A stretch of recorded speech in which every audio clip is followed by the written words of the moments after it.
Hello and welcome. It goes without saying that video games offer a form of escapism, wish fulfillment, a virtual realm to live out your wild or not so wild fantasies. Few games embody that pursuit quite like The Sims. Create yourself, climb the career ladder to your dream job, make your crush, live happily ever after. It's not sad, nobody has to know. Or simply live out a fantasy of actually owning your own home instead of paying like 2/3 of your income, making your head landlord rich. So that brings us to today's game. The Sims Bustin' Out.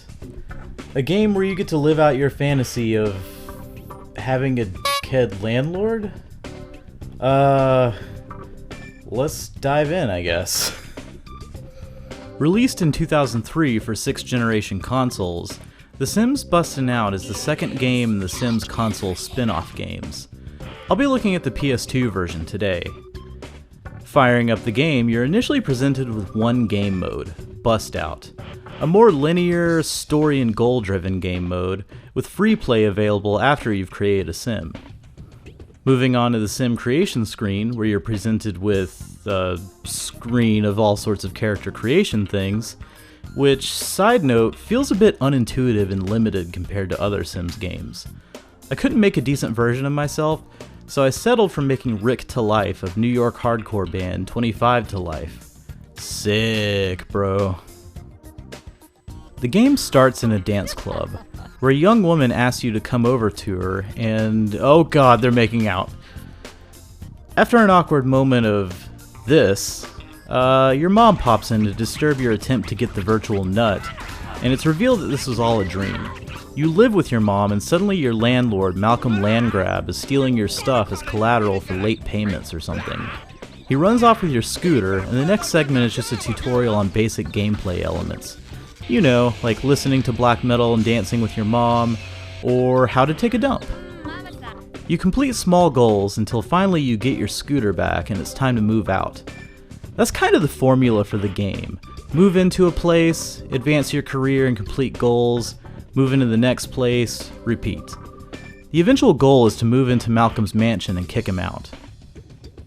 This is actually a pretty convincing simulation of moving out in your 20s.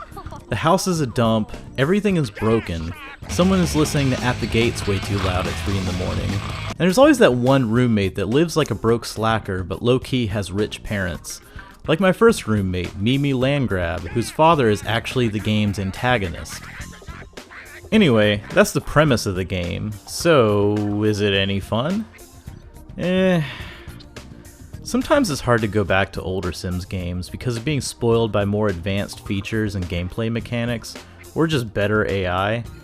For example, I absolutely loved the first Sims game for the PC, but after playing The Sims 4 for so long, it can feel kind of weird going back.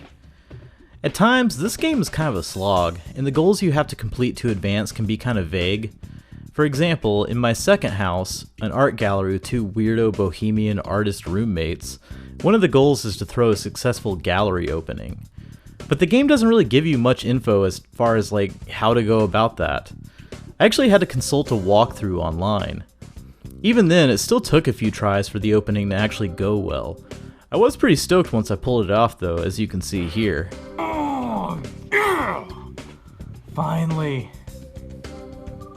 Anyway, yeah.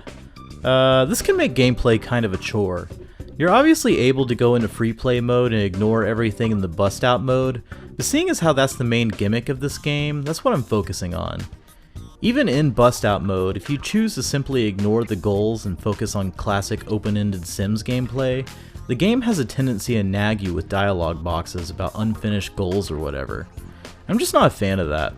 I feel like it's counterintuitive to what The Sims is all about. Even if you, the player, have a specific goal in mind, or a more focused play style, I think the game should kind of take a hands-off approach and just let you do your thing. Beyond that, I mean, it's The Sims. And most of the game outside of bust out mode kind of speaks for itself. Aside from some minor frame rate drops, the game plays well and translates well to a console.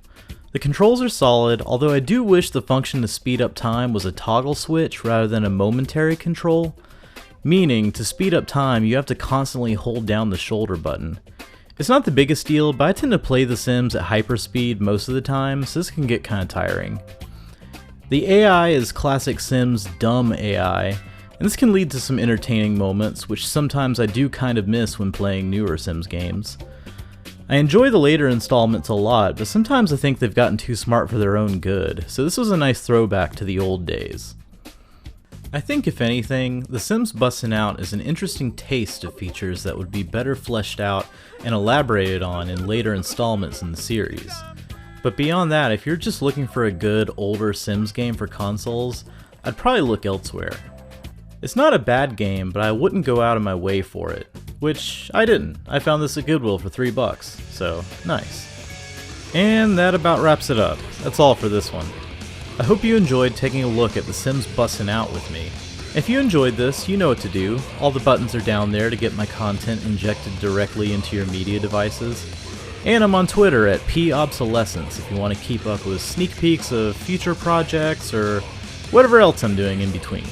Which lately has been quite a lot actually. I've barely had time, and this took way longer to throw together than I intended, but whatever. With that, thank you very much for watching.